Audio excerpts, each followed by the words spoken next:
Le président américain Donald Trump l'a admis. Alors pourquoi les dossiers Epstein restent-ils secrets ?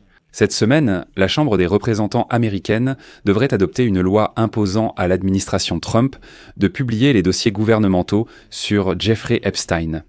De plus, les partisans de Trump crieront déjà haut et fort que Donald Trump lui-même a directement ordonné au Congrès et au FBI de publier ces dossiers. Mais ils oublient complètement que ce même Trump, juste avant le week-end, il y a à peine quelques jours, criait avec véhémence pour que pas un seul républicain ne vote en faveur de ce projet de loi. La mémoire des partisans de Trump est apparemment trop courte. Même si la Chambre des représentants vote, comme le demandent les partisans de Trump sur son ordre, aucun fichier ne sera publié prochainement. Il reste de nombreux obstacles qui peuvent empêcher la divulgation de nouvelles informations liées aux criminels condamnés, qui a commis des violences sexuelles sur des enfants.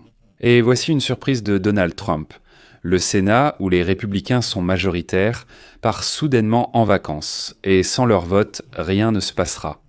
Trump a aussi soudainement demandé au ministère de la Justice et au FBI d'ouvrir une nouvelle enquête sur les dossiers Epstein, visant cette fois les démocrates. Eh bien, tant qu'une enquête est en cours, le ministère de la Justice n'a en fait pas le droit de montrer ces dossiers au public. Mais les partisans de Donald Trump ont insisté, et ils ne se souviendront pas qu'en juillet de cette année, ce n'était pas si loin. Le ministère de la Justice des États-Unis, sur ordre de Donald Trump, a mené une enquête et a déclaré qu'il n'y avait aucune raison d'ouvrir une nouvelle enquête, car aucun nouveau suspect n'a été identifié. Et voilà qu'une nouvelle enquête surgit, mais contre qui s'il n'y avait aucune raison en juillet ? C'est étrange, non ? Eh bien, chers partisans de Donald Trump, laissez-moi vous prouver que Trump manipule les dossiers, fait une comédie et a quand même peur de la publication des dossiers Epstein. Je m'appelle Alexei Pichi, discutons ensemble en détail de ce sujet. Mais avant de commencer, je vous demande de vous abonner à la chaîne, de liker cette vidéo, d'écrire n'importe quel commentaire sous cet épisode. Abonnez-vous aussi à ma chaîne Telegram Pichi News. Le lien est dans la description. Nous y publions des actualités en temps réel. Et si vous souhaitez soutenir le travail de cette chaîne YouTube, vous pouvez le faire avec n'importe quel don via les liens et les coordonnées dans la description de cette vidéo. Ainsi, le vote à la Chambre des représentants, prévu pour ce mardi aujourd'hui, marque une victoire pour les victimes d'Epstein et pour les législateurs des deux partis, qui soupçonnent qu'il existe d'autres complices d'Epstein qui auraient pu commettre des crimes contre des mineurs, mais qui n'ont pas été inculpés. Ces voix se battant depuis plusieurs mois pour l'adoption du projet de loi, malgré les objections du président Trump et de son ministère. Oui les amis, il ne faut pas faire semblant ici qu'il ne s'est rien passé. Trump est au pouvoir depuis près d'un an, et il n'y a toujours pas de publication des dossiers Epstein. Et maintenant, les partisans très habiles de Donald Trump affirment de toutes les manières possibles que c'est la faute du Congrès, que ce sont les démocrates qui sont responsables, alors que Trump, lui, était dès le début pour la publication des dossiers. Pourquoi le Congrès n'a-t-il pas décidé alors ? Nous en reparlerons plus tard. Il faut ici mentionner la déclaration du chef de la minorité à la Chambre des représentants, Hakeem Jeffers. Citation. Les survivants et le peuple américain méritent une transparence totale et complète concernant la vie des personnes détruites. Jeffrey Epstein, ce monstre, et tous ceux qui ont eu affaire à lui. La Chambre des représentants agira avec détermination. Le Sénat doit agir et Donald Trump doit simplement se mettre de côté et laisser les événements suivre leur cours. Ce vote à la Chambre des représentants a bien sûr été une défaite pour les dirigeants du Parti républicain à la Chambre, qui ont refusé d'examiner la proposition d'Epstein. C'est aussi une défaite pour Trump, qui a voulu clore cette affaire, même si cette position a provoqué la colère de certains partisans de MAGA qui l'ont aidé à être réélu pour un second mandat à la Maison-Blanche. Finalement, les démocrates ont dû recourir à une manœuvre procédurale peu connue à la Chambre des représentants pour contourner le blocage législatif instauré par le président de la Chambre, Mike Johnson, un partisan de Trump, et forcer l'examen du projet de loi. Les partisans de Trump ne l'admettront probablement pas ici, mais c'est bien le président de la Chambre des représentants, Mike Johnson, qui a délibérément envoyé la Chambre en vacances anticipées en juillet. Pourquoi en juillet ? Parce que c'était justement en plein scandale autour des dossiers d'Epstein, donc les membres du Congrès ne pouvaient pas voter pour la publication de ces dossiers. Pourquoi en juillet ? Nous l'expliquerons plus tard. La pétition a atteint 218 signatures décisives. La semaine dernière, lorsque la députée Adelita Grijalva, une démocrate de l'Arizona, a enfin pris son siège à la Chambre des représentants après sa victoire lors de l'élection partielle du 23 septembre en Arizona. Et attention, la cérémonie de serment a été reportée de plusieurs semaines car Mike Johnson, président de la Chambre des représentants, a refusé de la faire prêter serment durant la longue interruption du gouvernement. Et voilà, le succès de telles pétitions est très rare. Et cela est devenu encore plus remarquable, car elle a reçu le soutien d'un petit groupe, mais influent, de fidèles partisans et alliés de Donald Trump, y compris les membres du Congrès Lauren Boebert, Nancy Mace et bien sûr Marjorie Taylor Greene. Sans leur signature, le vote de mardi et la pétition n'auraient pas atteint les 218 voix requises. Et c'est là que ça devient intéressant. Trump et les hauts responsables de l'administration ont fait une tentative désespérée pour convaincre les républicains de retirer leur nom de la pétition. Ils ont même été appelés en salle de crise.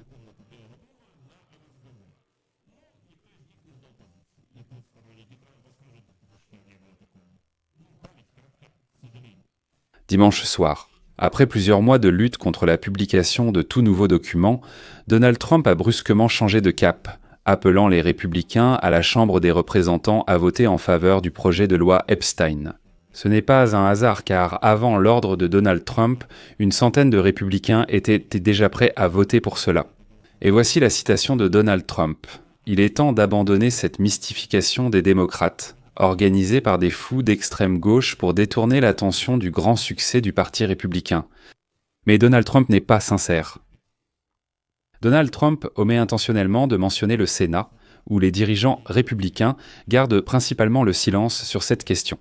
Et avant le vote à la Chambre des représentants, Mike Johnson a répété son avertissement précédent, selon lequel le projet de loi ne protégerait soi-disant pas l'identité des victimes d'Epstein qui souhaitent rester anonymes. Johnson a décidé à l'avance de préparer le terrain pour expliquer pourquoi, après le vote de la Chambre, le Sénat ne devrait pas adopter ce projet de loi. Citation. Il n'y a jamais eu rien à cacher. Nous étions tous deux soucieux d'assurer une protection totale aux victimes de ces crimes, afin d'éviter la divulgation de l'identité de celles qui refusaient que leur nom soit rendu public. Et je ne suis pas sûr que la demande d'exonération de responsabilité, la pétition le fasse, et c'est là une partie du problème. Mais les principaux auteurs de ce projet concernant la publication du dossier de Harvey Epstein, les membres du Congrès Ro Khanna et Thomas Massie rejettent Barton ces accusations, assurant que leur projet de loi interdit toute divulgation d'informations confidentielles. Mike Johnson trompe-t-il ? Les auteurs du projet de loi avertissent aussi les législateurs susceptibles de s'y opposer. Et ici, ils vont citer le républicain Massie. Je voudrais rappeler à mes collègues républicains qui décident comment voter. Donald Trump peut actuellement vous protéger dans les circonscriptions rouges grâce à son soutien.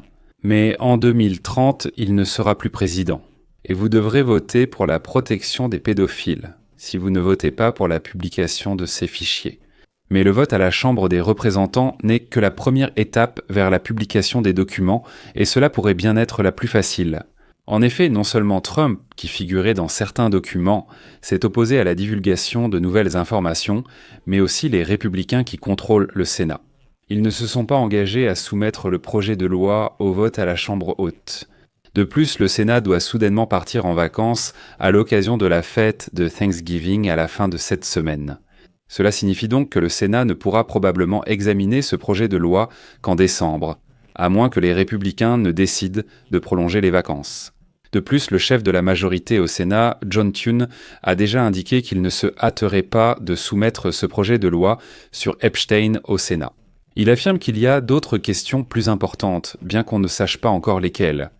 Ce délai donne à Trump la possibilité de réorienter les électeurs et de mettre en avant des éléments de son programme beaucoup plus avantageux. Eh bien, du moins tant qu'ils parviennent à garder sous contrôle la question Epstein. Mais ce n'est pas tout. Et ça, les partisans de Trump ne veulent pas non plus le reconnaître pour une raison quelconque. Pour une raison quelconque, ils évitent toujours ce sujet. Et ils disent que les démocrates, c'est une mystification. Et voilà, c'est tout. Le ministère de la Justice des États-Unis d'Amérique, sur ordre de Donald Trump, a lancé vendredi une enquête contre les démocrates qui seraient prétendument liés à Epstein. Et cette enquête donne à l'administration un nouvel argument pour ne pas divulguer de nouvelles informations sur l'affaire Epstein au Congrès. Et maintenant, même les législateurs qui exigent la remise des dossiers s'attendent à ce que le ministère de la Justice s'appuie sur la nouvelle enquête pour justifier la dissimulation des documents, même si la loi Epstein entre en vigueur. Voici une citation du démocrate Chris Coons. « J'ai le pressentiment que la procureure générale Pam Bondi, à qui le président vient tout juste d'ordonner sur les réseaux sociaux d'ouvrir une enquête contre plusieurs démocrates connus, dira immédiatement « Oh non, non, l'enquête est en cours ». Nous ne pouvons rien divulguer de tout cela et le président soutiendra cette décision. Mais le plus important, ce que les partisans de Donald Trump n'accepteront jamais, c'est que la position de Trump concernant les dossiers Epstein a considérablement changé ces derniers mois. Au cours de la campagne électorale, Donald Trump a exprimé son soutien aux partisans de Make America Great Again, qui insistaient pour la publication des documents Epstein, promettant de le faire dès son retour à la Maison-Blanche. Il avait promis d'agir rapidement. « Je reviendrai à la Maison-Blanche, redeviendrai président et déclassifierai tous les dossiers Epstein. » Et sa décision de composer le ministère de la Justice avec des personnalités qui alimentaient les théories du complot autour d'Epstein, y compris la procureure générale Pam Bondi, le directeur du FBI Kesh Patel et le directeur adjoint du FBI Dan Bongin. Cela n'a fait qu'accentuer l'attente que Trump se préparait vraiment à publier très rapidement les documents sur Epstein dès son retour à Washington. Tout le monde attendait, quand Trump donnerait-il l'ordre? Mais le temps passait et personne ne publiait les dossiers. En février, littéralement un mois après l'investiture de Donald Trump, la procureure générale Pam Bondi a déclaré qu'elle avait sur son bureau la liste des clients d'Epstein, prête à être publiée. Et là, les partisans de Trump étaient vraiment ravis, pensant que Donald Trump allait enfin tenir sa promesse. Il y a des listes de clients d'Epstein, celle-là même, légendaire, scandaleuse, dont tout le monde parle. Pam Bondi déclare « J'ai la liste de contacts d'Epstein et cette fois, nous la publierons vraiment. » Et là, les partisans de Trump diront « Il y a plein de démocrates là-dedans, ce sont des démocrates. Ils sont tous forcément liés à Epstein. » Mais pour une raison inconnue, personne n'a vu ces listes. Puis quelque chose s'est passé et en quelques mois, la situation a radicalement changé.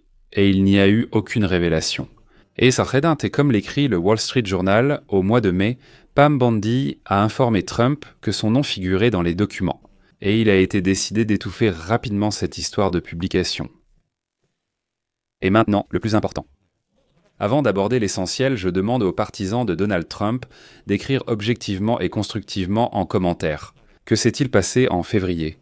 Pam Bondi a affirmé posséder la liste des clients d'Epstein. Trump avait promis de publier toutes ces listes. Alors pourquoi ne l'a-t-il pas fait? Qu'est-il arrivé? Écrivez en commentaire si vous en savez plus. Et maintenant, le plus important. Les partisans de Donald Trump, écoutez attentivement. En juillet 2025, le ministère de la Justice a publié un mémorandum non signé, dans lequel il était indiqué qu'après une enquête approfondie, les enquêteurs du ministère n'avaient trouvé aucune preuve que quiconque, à part Epstein et sa compagne de longue date Ghislaine Maxwell, ait commis des crimes. Et l'affaire a été classée.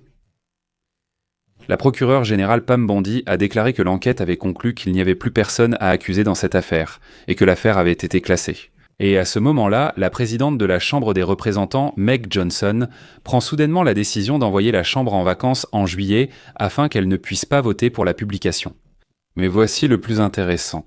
En juillet, le ministère de la Justice et le FBI déclarent publiquement: les enquêteurs du département n'ont trouvé aucune preuve que quiconque, à part Epstein et sa compagne, de longue date Ghislaine Maxwell, ait commis des crimes.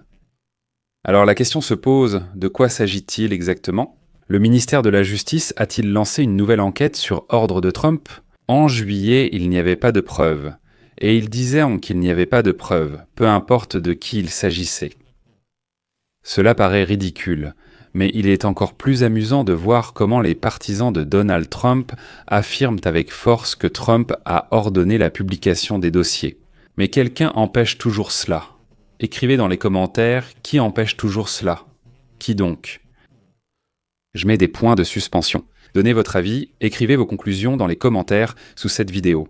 Abonnez-vous à la chaîne, cliquez sur la cloche et n'oubliez pas de mettre un like. C'est tout pour aujourd'hui. Prenez soin de vous. Au revoir à tous.